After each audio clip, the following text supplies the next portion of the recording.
उत्तर भारत के घने जंगलों में, जहां सूरज की किरणें भी पेड़ों के झुरमुटों से डरती हैं, वहां बसा था एक पुराना गांव कालीपुर। ये गांव न तो किसी नक्शे में ठीक से दर्ज था और न ही वहां बिजली, सड़क या संचार का कोई साधन था। लोगों का मानना था कि वहां कोई पाप छिपा है, ऐसा पाप जो खुद धरती ने भी नकार दिया।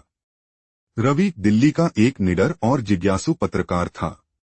वह अजीबोगरीब कहानियों और रहस्यमयी जगहों पर रिपोर्टिंग करता था।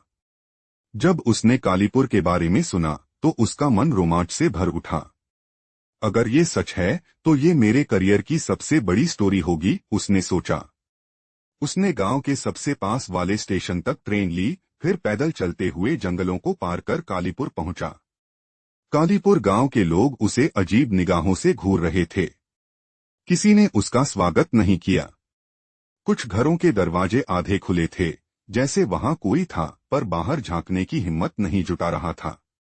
वह गांव के पुराने पुजारी बाबा हरिदत्त से मिला। बाबा ने कांपती आवाज में कहा, बच्चा, जो यहाँ अमावस की रात रुकता है वो अगली सुबह इंसान नहीं रहता। रवि हंस पड़ा। बाबा, डर की कहानियां बहुत सुनी हैं। अब सच देखना है। गांव के किनारे पर 100 साल पुरानी हवेली थी। लोग कहते थे कि वहां कभी एक तांत्रिक महाकाल रहा करता था, जो आत्माओं को बुलाकर बलि देता था। रवि ने वहीं डेरा जमा लिया। रात करीबन 11:45 बजे हवेली में अजीब आवाजें आने लगीं, फुसफुसाहटें, किसी के चलने की खुरखुराहट और फिर जोर की हंसी, जो एक औरत और एक बच्चे की हंसी जैसी मिलीजुली थी। 12 बजते ही कमरे की बत्तियां फटाक से बुझ गईं। और तभी दरवाजा धीरे धीरे खुद ब खुद खुला। रवि ने जैसे ही टॉर्च जलाई, सामने खड़ा था एक लंबा, बिना चेहरा वाला साया। लेकिन उसकी आंखों की जगह जलती हुई लाल रोशनी थी। साया धीरे धीरे आगे बढ़ा और बोला, मैं वही हूँ जिसे लोगों ने मिटाने की कोशिश की, लेकिन मैंने खुद को इस गांव में बांध लिया। अब तू आया है जो मुझे आजाद करेगा, अपनी जान देकर। रवि की टॉर्च बंद हो गई और हवेली की दीवारों से खून टपकने लगा। रवि को तांत्रिक की एक पुरानी डायरी मिली, जिसमें लिखा था कि हर 100 साल में एक मानव बलिदान जरूरी है, वरना गांव की आत्माएं बाहर निकलकर हर जीवित प्राणी को खा जाएंगी।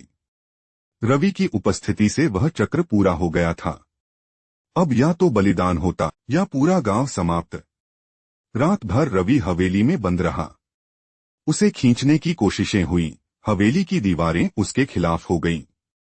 उसने कैमरे में सब रिकॉर्ड किया और आखिरी बार आवाज रिकॉर्ड की, अगर कोई ये वीडियो देख रहा है तो कालीपुर मत जाना, मत जाना। वहां सिर्फ मौत नहीं, कुछ और है, जो इंसान की आत्मा तक खा जाता है। अगले दिन गांव के तालाब में सिर्फ एक कैमरा मिला। रवि की आवाज और उसकी चीखें अब भी उसमें गूंज रही थीं।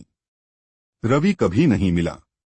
कहते हैं आज भी हर अमावस की रात उस हवेली से एक कैमरे की लाइट चमकती है और कोई कहता है, तुम भी आओ ना, मेरी कहानी अधूरी है।